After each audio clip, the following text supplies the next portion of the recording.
Good morning, and welcome back to another episode of the Talk to Taryn Morning Show, where we go over tips, tricks, ideas, and exercises to help make you the absolute best entrepreneur you can be, not only for yourself, but for the people we love and care about most.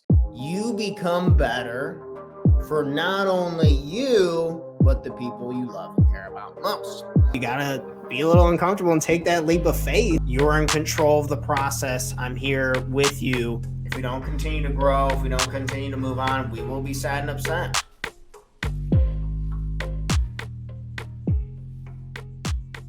This morning's episode is an interview with a superstar I've had the pleasure of beginning to work with. I'm really excited for her to start taking on some of I have a lot of papers in our coaching process in our business, and I'm excited to get some graphic design going.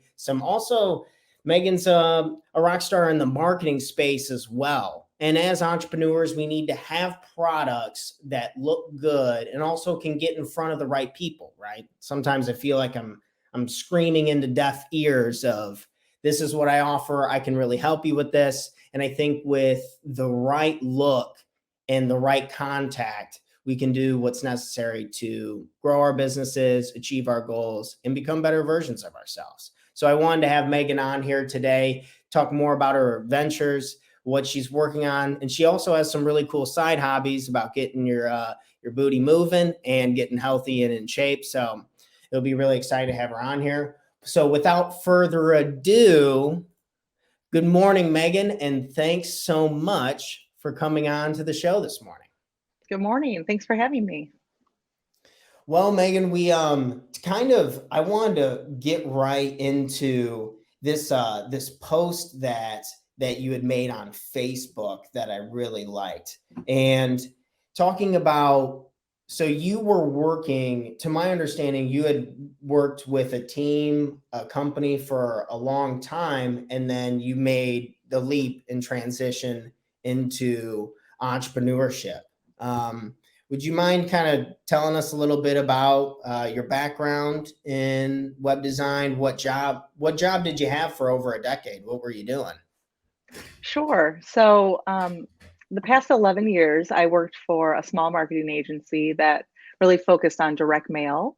And we did direct mail for probably 5 to 6 years. And then once we gained the trust of our clients, they started asking us for more. So we started doing email marketing and text message marketing and kind of taking control of their entire direct marketing plan.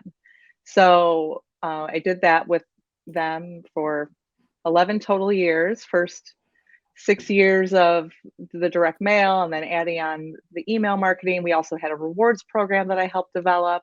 And working with a small team and being the first employee there, I really had my hands in everything, every part of the business. By the end of my tenure there, I was writing proposals and selling our services and really taking it from the beginning all the way through the delivery of the marketing materials and really strategizing with clients. And I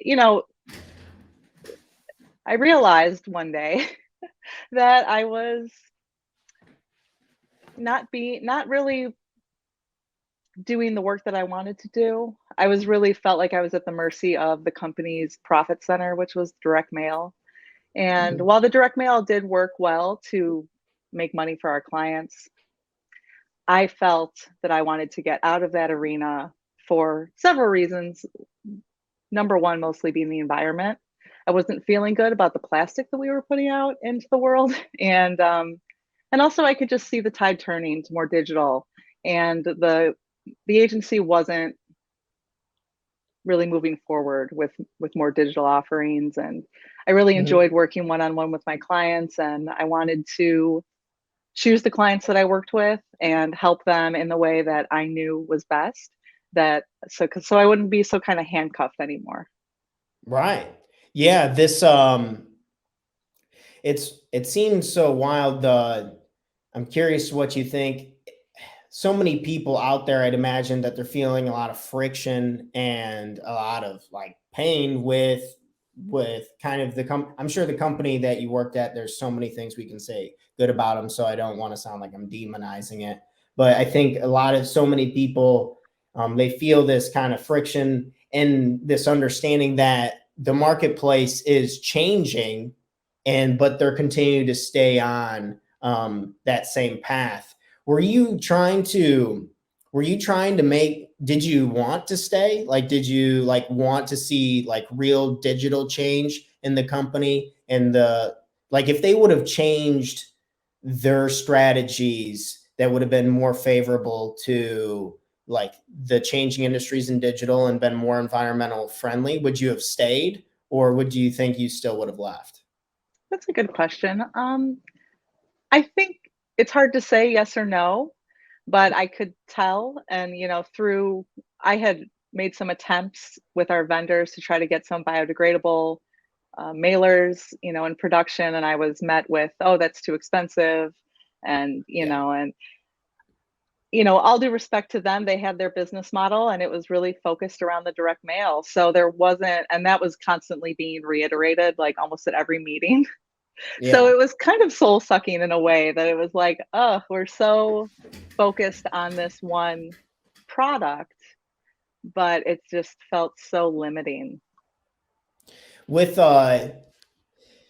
it kind of seems almost, and I'm curious to what you think, that this, so it was a full decade, right? And now I'm sure there's so many skills that you built like in this last decade to set you up to be like an amazing freelancer, like to be able to really help your clients achieve their goals. If you had one skill, if you could only keep one skill that you've developed over, say, like the last decade, what do you think's been the most useful for you getting into entrepreneurship? I would say listening. Really Interesting. Okay. listening to the clients and what they're Mhm. looking for, and not trying to push my agenda on them, and more just hearing it, what they need, what their pain points are, how they want to represent themselves, and how I can kind of help them achieve those goals. Okay. Well, this like the post they were just sharing over on Facebook for Megan. Make sure to go over there. We'll have a link in the description for Facebook to kind of comment and share on that. It's been a really inspiring story. The Now I guess let's talk about your kind of what you're doing now. Like what's kind of filling up your day. I know there's over on your website that I'm about to share, there's you have a number of offerings. So if you wouldn't mind kind of telling us what you're kind of more focused on now that you've made the full transition into entrepreneurship. Sure. Yeah, I do have several offerings, and what ties them all together is that I'm the go-to for my clients. So when they need anything graphic design or marketing related, I'm the person they can call. So whether it's email marketing, signage design, logo design, I can make website updates or completely redesign the website, text message marketing, and social media marketing. It all ties together. And when a company has a designer working for them, and they might not have the budget to have an in-house designer, they might not have the budget to hire an agency, so I can kind of fill that gap for them, creating really branded, consistent, compelling marketing materials to help build and grow their brand and connect with their customers and their prospective customers.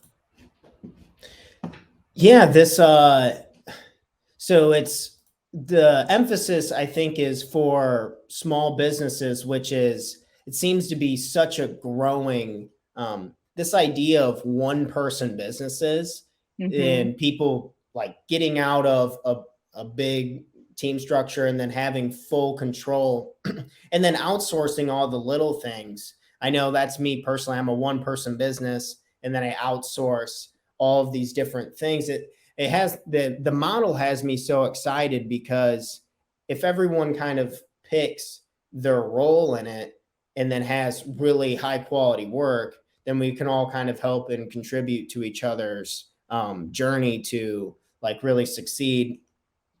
This we kind of some of Megan's services that we had pulled up. I wanted to what's logo design and branding is what kind of do you have like an onboarding process? Have you been changing a lot of logos lately? I've been thinking about changing my logo personally. Yeah. So the onboarding process looks different depending on whether you're starting from scratch, you want a whole new look. And sometimes I have people contact me and they're just looking for a tweak to their logo. And, they might be Mm, an individual with just a podcast, or they might be, a retail store, or they might be a consultancy. So you have to kind of take a different approach for each type of client. But it yeah. kind of begins with just learning about the company, talking, like I said, listening, finding out who they're trying to reach, how they want to be seen. Do they want to be seen as fun or professional or serious? What are their values? And then we take a look at the competition, take a look at what their logos look like. How are we going to fit in the space, but also stand out and meet all those goals? So we have that initial conversation. I create a proposal that kind of hits on the points that I think we need to focus on. And Mhm. when we start to work together, we have another Zoom meeting where we kind of talk about different concepts. And then I just kind of hit Illustrator and create two different concepts, send them off and get feedback. And I love feedback. I'm all about, taking in, especially working by yourself. You can get Right. kind of tunnel vision, or Oh my gosh. Yeah. yeah, I mean, even if the client isn't a designer, they still have good ideas. And a lot of times they will have little comments that can really help push the project forward and create a finished product that is, everyone is really happy with. That's the best part of my job, when my clients are happy. Yeah, and I wanted to kind of, while we're talking about it, ask this question. Do you ever get like kind of lonely when now that you are shifted into this like this one person business model? Or we didn't talk, I'm not sure if you have assistance yet or if that's like a goal or mission, but it that's something I underestimated, Mhm. going from working on like a giant with a giant real estate company with thousands of agents, tons of administrators and all this, and then going solely into this. I was like, wow, I'm by myself quite a bit. Have you noticed that? Do you ever think about that? Yeah, I mean, that's totally valid. I think that working from home since the pandemic began really made it an easy transition, because I was already working with Mm, a small team and I did love my team and I do miss them. But at the same time, going off on my own has opened up so many new avenues to connect with so many interesting people. I'm actually so much more stimulated now. I've been going to networking events, and I play tennis and I talk to the people that I play tennis with. And it's just really, I'm excited to talk about my business and my job, and I wasn't before. dang, yeah, that's awesome. Well, this it sounds like a remedy to that then would be to use your work for work and being really intentional about the activities that you would maybe do outside of work, or maybe just like you're talking about tennis.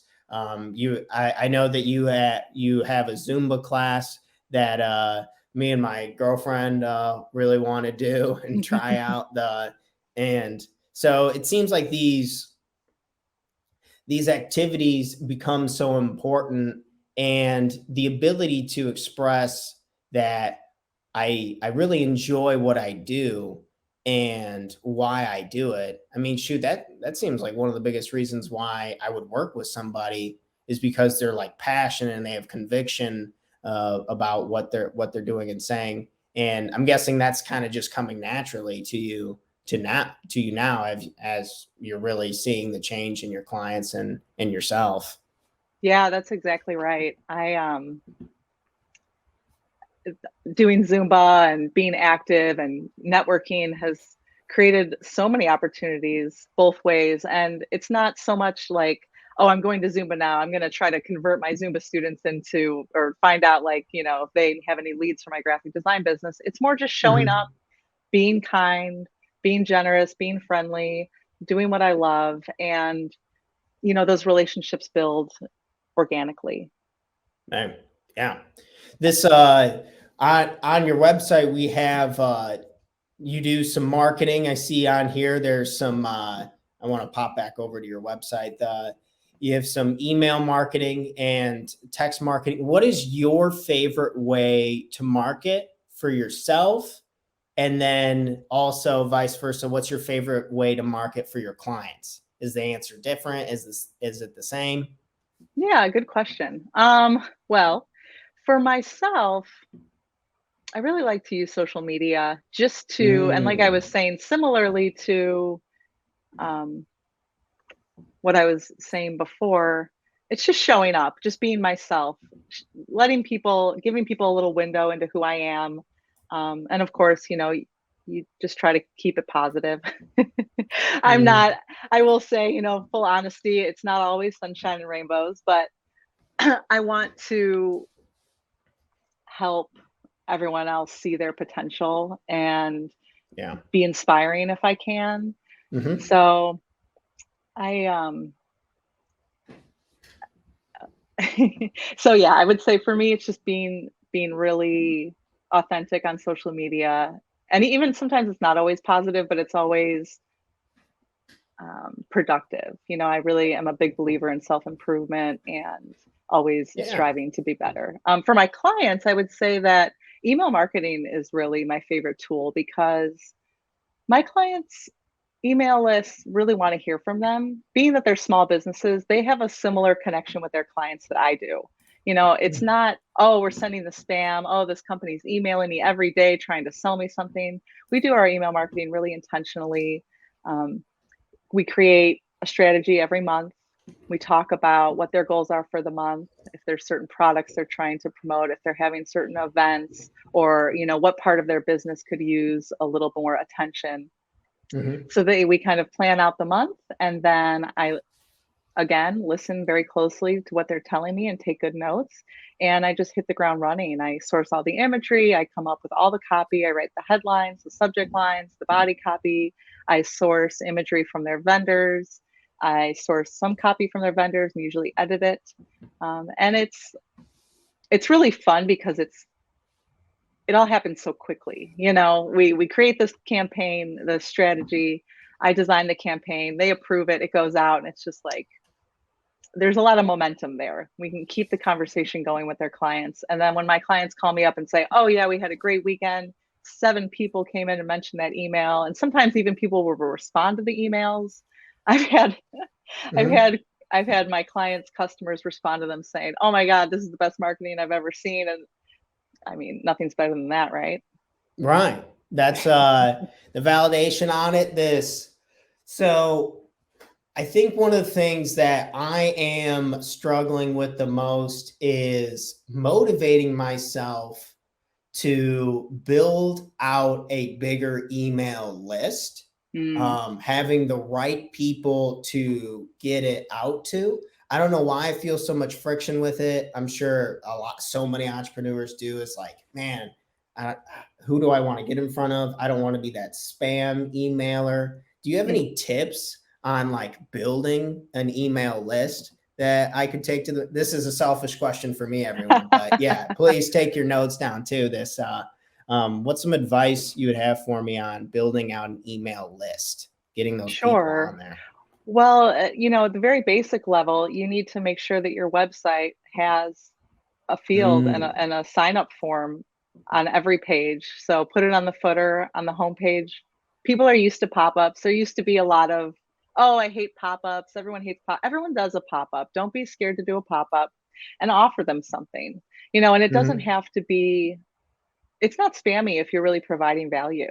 And that's what we try to do with our emails too. Yes, some of yeah. them are promotional, but a lot of times we're offering up tips on, for my clothing clients, we're offering, you're going back to the office. What are you going to wear? Here's a few different, from business casual to, a suit. Here's a few different ways that you can style yourself as you go back to work into the office. So thinking about first coming from that perspective of I'm providing value. So I am going to ask them to sign up with the confidence that I'm going to be providing them something that they'll want to read, and not, coming from a place of oh, they might think I'm spammy, or, oh, no one's going to sign up. Just have faith, be positive, get your sign up form out there. And then once they do, you have a couple emails automated to welcome them to your list, provide that value, introduce yourself, connect with them on a personal level. I think one of the biggest trends in marketing right now is just being human. There's so many Right. companies that are, people are really savvy when it comes to marketing. The consumer knows when they're being sold to. So, my clients really believe in their product, and I really believe in my product. And that's the driving force behind the marketing. It's not trying to be like deceptive. Right. Just being, it's, it almost feels like strange to me when someone's trying to be genuine and human, because it's kind of something that has not been a part with us. Whether, we could like talk about the pandemic, people being home, people shifting to the digital world. I'm sure there's a lot of things that compound towards this, but I gotta say, it's really refreshing when someone's just like genuinely trying to help me, and then if I need your service, I'm going to ask you for it. And Exactly. Hmm. going with that genuine exchange, that's it kind of keeps me to the under the idea of like excitement, and I'm excited about more of the, like, it's okay to just be genuine, and it's okay if you don't need my service right now. Is there some things that you're really excited about the marketing space? Is that like one of them, the humanization of like the touches that we give out, or what has you kind of excited about marketing in general right now, if you don't mind sharing? Yeah, I mean, just kind of expounding on that. Yes, it's being the marketer, the company that is marketing, them being human. So we'll put the owner's name in the sender. Instead of it coming from company name, it'll come from Tanner, a Tanner at Tanner Talks instead of just Tanner Talks. And so that little human touch can help instantly connect and get them to open your email. And then also, from the user standpoint, designing things so they're useful to the person seeing them, and that is kind of a broad concept. But when we're creating content for emails or text messages or anything, again, talking about providing value, but how do you provide value with design? You make the most important information easy to read, easy to see. You create hierarchy so that you can draw their attention in a way that they can most benefit from. So that goes for websites, that goes for print, that goes for all kinds of design. Interesting. So aside, email marketing is definitely one way I want to hit it, and the next would be to kind of, do you have under your options to do text marketing? I've never done SMS campaigns. Hmm. I've gotten texts before, and I always open up my text messages, Yep. no matter kind of who they're from. I was curious on what do you like about? Do you like text marketing? Is this something that you want to do a lot of? Do you recommend it to people? If you wouldn't mind touching on this, I was Sure. curious. Yeah. You're absolutely right about the open rates. I mean, text messages get open, like I say on here, 99% of the time. Um, I Wow. will say there's two different types of text. There's SMS, which is just the words, and then there's MMS. So that's multimedia. So that includes an image. And I Mm. find that the messages with an image, although more expensive, are much more impactful because Huh. I'm on a lot of lists too. And I sign up for lists as because I'm a consumer, but also because I'm a marketer and I'm always looking to see what other people are doing. Right. Understanding the And competition. Yeah, that's not, yeah. sure, sure. So when some of these bigger brands send text, they often don't include an image, and those are really easy to ignore. Now, if they Mm. were to send me a text with a picture of the item that they're trying to sell me, then they're going to have my attention for a little bit longer. They're a lot more likely to get my click. So the types of text marketing that I've done for my clients is mostly centered around driving events. So a lot of my clients are men's clothing stores, and they will have trunk shows twice a year. And so we try to send text infrequently, maybe once a month, because we're not trying to be spammy. Right. We genuinely want to let them know we're having this event. We really think you would like it. Come on Mhm. in. And if there's an offer, we'll include it. Mhm. So Okay. yeah, that would be my recommendation for text marketing, is to not overdo it. You know, if you're a small business, that's you you want to be respectful of someone's phone. So you have to be very measured about how you go about sending these. And a lot of times, you know, when we get texts automatically, if we're like have an appointment and it's like reminding you, you like those, right? It's like, oh, thank you for reminding me. I almost forgot Right. about this appointment. Yeah, my memory's terrible. Yeah. So that kind of stuff, like those touches actually really help. And I see the responses from the text messages, and people will respond like they're talking to the store owner. They'll be like, "Thanks, Dave. I'll be in tomorrow." Or, "Oh, I'm out of town. I can't make it. Can you put aside some size 38s for me?" So that those kinds of responses really let me know and validate the fact that these are working and that people are really reading them. Yeah. Dang. The open rates, I'm sure there's and this is probably for like when you start to consult me, I like the analytics behind it seem so powerful whenever you look at any whenever I'm reading all these business books, all these people are like, you can't manage what you don't measure. Yeah. Mm. And you need to understand the numbers. Is there like do you have like an all encompassing thing that allows you to kind of see what's working and what's not? Or how would you even go about doing that? I guess I'm not even sure on like the marketing side. Yeah. It's newer to me. Well, if you don't have e-commerce, it can be difficult to measure because it's not a direct, okay, they clicked it and then I saw that they bought this. There is, you know, if my client does have e-commerce, we can track those purchases, and same thing with email marketing. But if it's just inviting you to an event, and it would be up to the store owner to say, "Oh, how did you hear about us?" Or, "What drove you into the store today?" "Oh, it was the text message." And then they would have to make a note of Mm, that, make a note of the sale, and then, you know, take so to be honest with you, nobody's really nobody's really doing that. But, you know, how we measure success is we say, "How much did this campaign cost?" Let's say it cost $200. You know, do you think you made one sale that was worth it to you to send out this message? The right. answer is always 100% yes. You know, did you piss anybody off? No, nobody said anything bad about it. Did some people unsubscribe? Sure.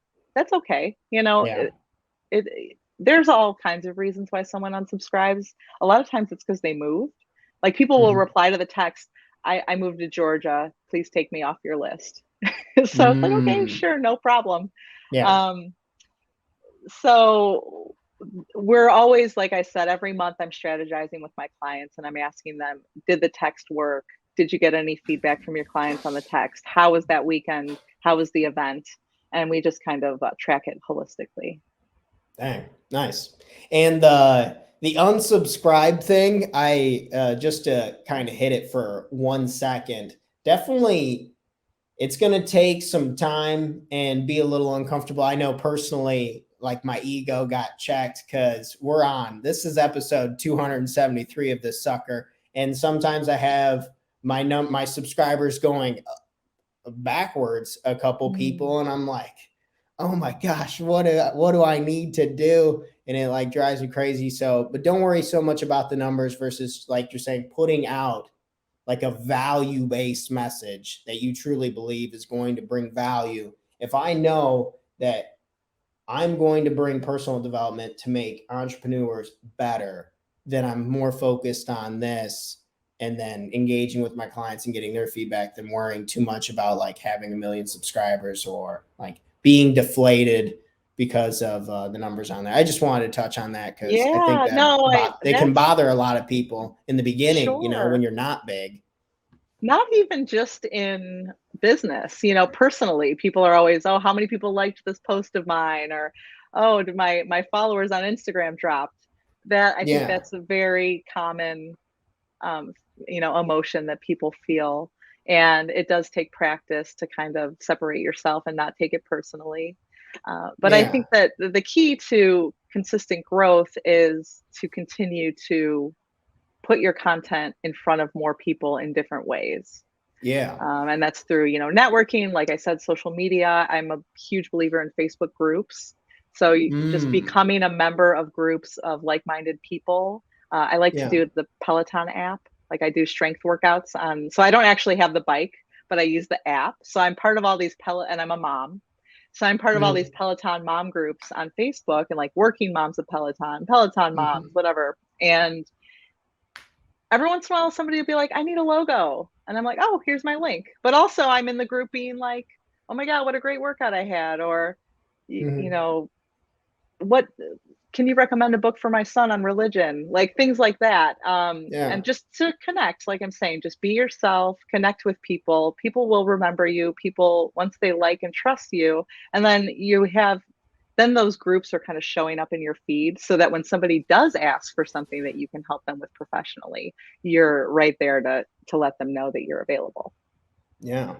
This being there, willing to show up, being willing to help, staying consistent. It seems like staying consistent is the hardest part in like anything, so everyone has their days, and but staying consistent with your message and what it is that you want to get out there and continue to help people. That's beautiful. Yeah, and try not to think of it in terms of days because you can have a bad day and you can have a bad week and not post anything. But, get back on the horse. I think that and even if your subscribers are falling, even if your post didn't get any engagement, being consistent and paying attention to what did work, what did get Right. people talking, what did, sometimes people will comment on my posts like, thank you for posting this. I really needed this today. And I'm like, okay, they like this. They want more of this.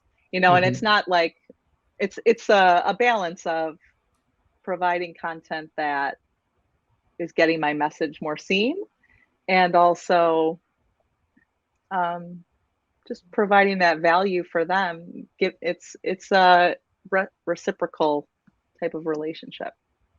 This is kind of throws us into something I wanted to ask you. And this, so many things are like you're saying is a balance. And I wanted to ask you about like creativity and functionality with kind of the work that you're doing. Do you notice that you're helping people become more creative?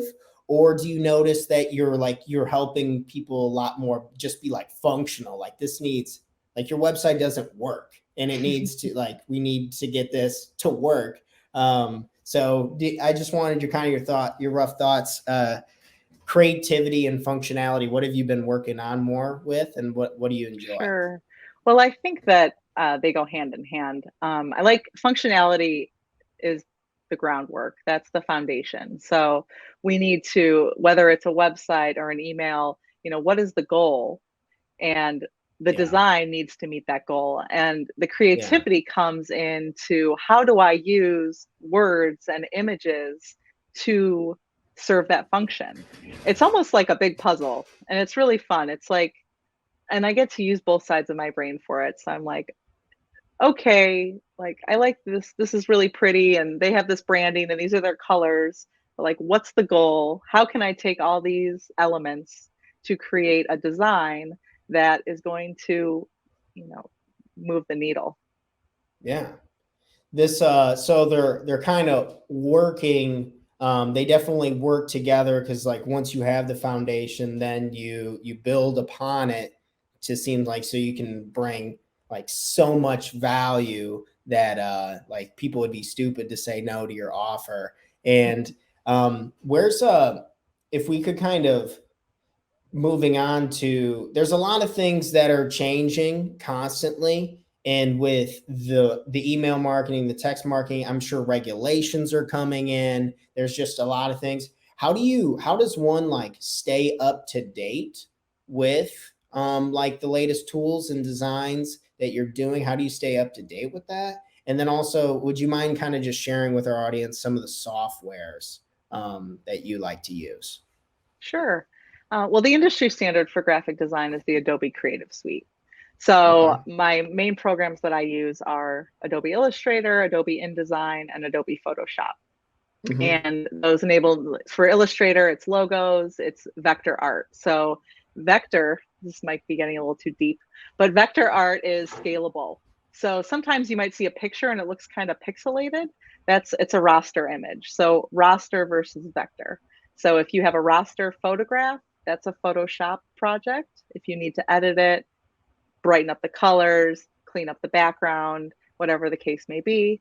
And then if you're going to create a logo that needs to be stretched really big without losing resolution or made really tiny, that would be vector art. So that's what Illustrator and Photoshop are for. And then InDesign is for layout. So that's where you're placing your logos, you're placing your photos, and you're creating the typography and creating the layouts. So I use those all in tandem. And then the software that I use on the internet for web and email marketing and text marketing. So for web, I am well versed in Shopify and Squarespace. Okay. And so those are two that I will create sites in. Now, I will say that those are great tools, especially for people who plan to make edits themselves. Okay. But, well, Shopify, especially for e-commerce. But the industry standard is really to have a site that's created on WordPress. So I don't develop on WordPress myself, but I do work with some partners who do. So we work together where I kind of drive the design and they build out the back end. And anybody can also hop on WordPress and make their own edits. So it's a content management system. So WordPress for web. For email marketing, I suggest MailChimp. I've been using it for a very long time, and they are always coming out with new tools. They have the automations, they have AI that tells you what's the best time to send your campaign. They have all Yeah. kinds of different ways that you can segment your lists, and their user interface is really easy to use. And then for Okay. text marketing, I use a website called Easy Texting. I've looked into many different ones, and they're the most willing to work with you, and their platform just works. And things have changed. You might notice that you used to get texts from short codes. So like you would get a marketing text and it would be from a 6-digit number. Well, the industry is moving to 10-digit numbers. So now everybody has to have a local phone number that they text from. So that's something that's changed. But that's the beauty of working with these SaaS companies, software as a service, because it's online and it's being updated automatically. You don't have to do anything. You don't have to download a new program. It's not like, Yeah. back in 2000 when you would get a new disk and have to pop it into your computer. Yeah. It's always, everything is always being developed and improved upon. So as long as you are actively using those tools, you're going to reap the benefits of all those updates. Dang. Okay. Easy texting, MailChimp, using some of these other ones, Shopify. A couple of my clients, they use Shopify, and this one girl I work with, she just crushes it selling clothes on Good. Shopify. And I'm like, damn, I need to start getting more merchandise and something like that. I actually have t-shirts, some t-shirts made over there that I need to start wearing on the show. But anyway, so we talked about, I think we've covered a lot of ideas, strategies, and stuff. Can't thank you enough for your time again today. What I wanted to kind of, hopefully this can be helpful for people. What are just some common mistakes you see clients when it comes to marketing and design? Things that we could, people are really low budget, say if they don't have a lot of money right now, yada, yada. What are some things, some mistakes they could go and avoid, some things that they could do and improve for themselves? Yeah, I would say one of the most common mistakes is not being consistent with your branding. And I know Mm, like Canva is a really big tool that a yeah. lot of people use right now. And it does have some great designs. I mean, good designers are posting graphics there for people to use. But where they get into trouble is they're like, oh, this is pretty. I'm going to use this today. And then tomorrow, oh, I'm going to use this completely different layout with different fonts and different colors. Well, what happens Mhm. is you put out this content and people are scrolling really quickly. They don't recognize it as you. It's almost as if Mm, like if think of a brand as a person, you know, right. if you showed up and you had a mask on, I wouldn't know it was you, Tanner. So I Right. wouldn't you wouldn't grab my attention because I'd be like, that's a stranger. I would scroll right on by. So Mhm. if you have a good relationship with your customers and they want to hear from you, you need to present yourself in a consistent way so that they actually see you and can absorb your message. And that's through Yeah. using, you know, similar colors and fonts. And you can be creative, like, you know, using the same analogy of a person. I can show up in a different outfit every day, but I still look like me. So Yeah. you can, you know, be creative within a framework. And that's part of what I do with my logo design and branding is help create that framework. So we'll, you know, decide these are your colors, these are your fonts, this is what a headline looks like, this is what body copy looks like. And it might seem like really mundane, but really when you put it into practice, it helps you grow your brand into something that is recognizable and can eventually like hit on an emotion with someone. Wow. Okay. Yeah. It's this something that I'm really excited about is the idea of building out your own personal brand and using that. It almost seems like that's, I mean, way better than a resume is if your brand has some weight behind it or it has like a positive identity tied to it, like something of value. The whenever I think of the my favorite companies, like all their brands are just so distinguishable, and I build like a feeling towards them. I'm Hmm. sure that might sound kind of weird, but the I think we all really do feel that way about certain brands over Yeah. time. Like you tie the amount, so mixing it up so much. Like I know, God, who's a company's brand that I absolutely love? Well, this would be a cheap cop out answer, but like Apple, the Hmm. everything about their products and how they look and the branding behind it, I think is super beautiful. Hmm. And I think it totally gets me to forget the fact I just paid $3,000 for this laptop and all that. So It yeah, feels trying worth to it. Yeah. making it Well, that worth it. they're a great example of, you know, functionality and beauty coming together because the Yeah. Apple products are so easy to use, especially when you have, you know, the iPhone and I've got my laptop and I've got my studio display and they all just work seamlessly together. So, and that's part of their brand. It's not just the colors and fonts, it's the product, you know, and it's all, that's all part of the brand. That's something really hammering out content. So anyone feel free to copy this strategy. I'm hammering out tons and tons of content to let people understand and know, and then figuring out on the way how to beautify like the products, the exercises, and everything I have behind it. Hopefully, Megan can help me a bunch with this. But so not being too worried about like making, or this is at least my opinion on it, I don't need to have this be completely perfect versus just getting in there, getting started, being consistent, and then finding my groove and my beauty with it over time, whether that's just listening people talk about their businesses and trying to help promote them, or kind of maybe it is like a very specific like image when I post at 3 o'clock every day, like a quote, and then it has my logo, my branding. It's like very aesthetically pleasing. I guess my point here is emphasizing Megan's point on consistency and trying to build your own brand and strong Mhm. identity behind it. Yeah, and don't be afraid to make mistakes because you know those are learning opportunities. Like I was saying, you know, if you post something, if you're posting at 3 o'clock every day and you're not getting any engagement, try to post at 7 a.m. every day instead. If you're still not Yeah. getting engagement, let's switch up the content. So you know, you're always testing, always and always also taking in other people's content, saying, "Oh, that really resonates with me. Oh, I like what they did there. How can I apply that to my brand and my marketing strategy?" Yeah. Studying the competition, there's something special about that. I mean, they're out there. I mean, people have been doing it for a long time. And especially if you're a one person business, it seems like you're always still going to be a niche of one in some way because your experience is like your experiences with the company you worked with over a decade, into your role now, your activities, being a parent, like all of these things create something that I think is, you're not able to copy it completely, even if you wanted to. Mhm. And that's really relieving in a lot of ways.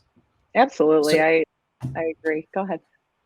this kind of rolling into the second half of our show, when we're kind of or the last bit of our show, I wanted to ask Megan a few questions on what, like, now that you're in the role of entrepreneurship and you are responsible, fully responsible for kind of creating the production, having the client experience go well, making sure that you're happy and healthy and balancing that. What's out of all that crazy stuff, what's your biggest challenge at the moment, if you wouldn't mind sharing? Sure. I think my biggest challenge right now, I'm getting much busier, which is amazing. And Mhm. I'm trying to, um, like you were saying, balance everything to make sure that I am, delivering on time and quality products. So it's hard because you just want to say yes to everything. And then I'm like, okay, when can I tell them this can be complete by, and how do I keep these hours open for these clients that I've committed myself to and Yeah. still do all the other things I like to. So I would say, yeah, just kind of structuring my days or time management. I think I've been doing a really great job at it, but I'm like, there's always this in the back of my head, like, maybe I need to structure this, or maybe I need to have my days planned out a little bit more specifically. But you know what? It's hard to do because the nature of my business, I would say 50% of it is responding to requests. So like Mm. I have marketing plans for several of my clients and they're on the calendar and I can structure them in. But a lot of times I'll just get an email. It's like, oh, I've got this new project. Then I have to really take a moment to think about, okay, when should I be doing this? Because my Mhm. first instinct is just to do it right away.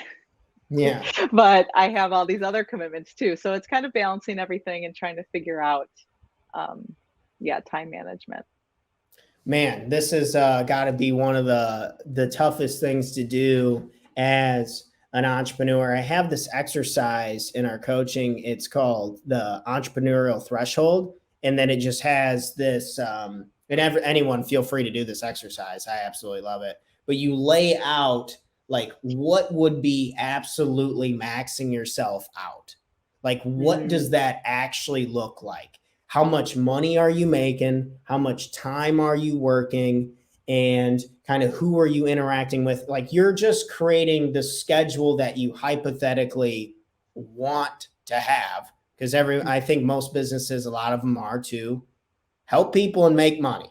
And if we fill out that to our threshold on like what we think, and I think people, I just like benchmarks. And like we were talking about, you can't manage what you don't measure. So if you're not sure on like the time of day or what's too much, or you kind of find yourself jumping around a lot, I always like that, like just that, like that threshold schedule that you create. And it's not like you have to live by that. It's more just like ability for us to think like, oh wow, I need to do this, this, and this, and this to make so much money. But that project actually took 5 extra hours and I could only do that today, versus now this completely changes, et cetera, et cetera. So have you, mhm. I'm curious, do you ever time block or do any of that kind of stuff? I know that gets into the nitty gritty. I used to do Yeah. that and I stopped doing that because it seemed like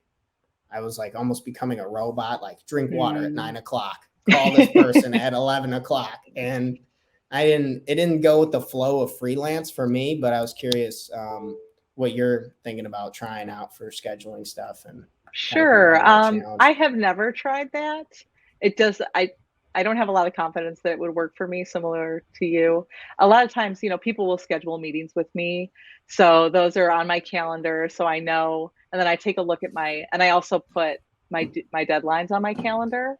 So Mm-hmm. that helps me. I take a look at the day, I take a look at the week, and every day, I got one of these little notepads I found at Target, and I will write out my to-dos for the day. These are my absolute like must-dos for the day. Mm-hmm. And things will come up and I will need to pivot, and that's okay. Um, I do have, I guess I've kind of done your threshold in a small way. I have a little sticky note on my computer that says 25 hours per week. So that's my goal, is to have 25 billable hours a week. And I haven't quite reached it yet, but I'm getting there. But what it's helping me notice is, and I use another tool that I use is Toggle. So that's what I use to keep Okay. track of my time and my projects. And Oh, I cool. export reports and I attach them to my invoices because I charge by the hour. Mhm. So knowing that I want to reach 25 hours per week and keeping an eye on my hours helps me to stay accountable, and it helps me to visualize where I can fit more in and where I might need to pull back. Yeah. Yeah. This being able to see this and not get too lost into it, the man.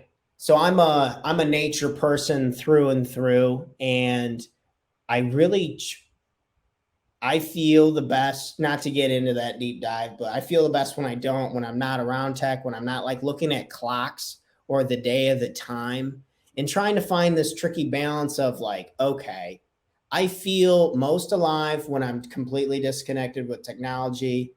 And I say this when I'm still like looking at my computer and I'm like writing for my book or something, but the timers and all the little the buzzers or like the clocks and stuff like that are off. I'm trying to balance that with like understanding that I need to measure like what I am actually doing, or else it's really hard to look next Sunday and be like, what did I do right? What did I do wrong? And what do I want to do differently now? So trying to find some balance in between that, because I think they're all necessary pieces if that rant makes sense. Yeah, yeah. Well, I'm similar with nature, and I mean, I love nature and I live on the lake, so it's a nice respite when I need to just get outside. Beautiful. I go for a walk on the lake. Yeah. But exercise is that for me. I mean, it's my time to just be in my body and get out of my head. I'm not thinking about my billables or, projects. I'm just really living in the moment. And I think that's so important. Exercise Yeah. forces me to do that. So Hmm. having my Zumba classes, I'm the teacher. I have to show up. There's no Yeah. saying no to that. And Yeah. then for tennis, like I have classes. So I'm signed up for the class, I'm committed and I love it. And I'm excited to go every week. So just those are on the calendar. Those are booked. So there's no way to avoid them. And I wouldn't want to. Right. This the emotions being in the driver's seat of what we take action on, but logically setting up some deadlines to kind of force ourselves to get out of the house and stuff. I know sometimes I want to do classes and I want to be doing this. And then when the time comes up, like emotionally, I become a turd and I'm like, I just want to stay at home, pet the cats and the dog and not do much, yada, yada. And it's kind of crazy. But pushing yourself and being uncomfortable, trying new things, and then actually getting the activities that you want to do seems like such a happier way to live. Yeah. And if something doesn't feel good, like that's not for you, move on. Right. It's okay.